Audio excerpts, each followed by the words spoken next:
রিয়া। হ্যাঁ মা বলো। টেবিলের উপর থেকে ওইটা নিয়ে আয় তো। ঠিক আছে, কোনটা আনবো বলো। আরে ওইটা নিয়ে আয়। কোনটা আনবো বলবা তো।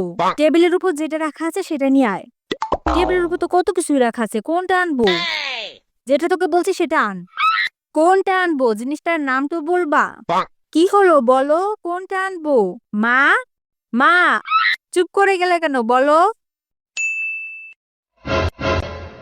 একটা কথাও শুনবি না। তখন যে বললাম টেবিলের উপর থেকে আমার মশলার বাটিটা এনে দে, দিলি না। এখন বসে বসে মোবাইল দেখছিস। এই মোবাইলটাই যত নষ্টের মূল।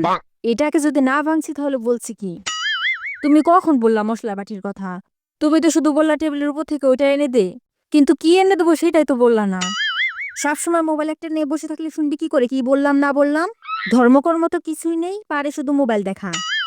কে বললো মা ধর্মকর্ম নেই, এই তো বসে বসে মোবাইল দেখতেছি, এটা কি একটা কর্ম না তুমিই বলো।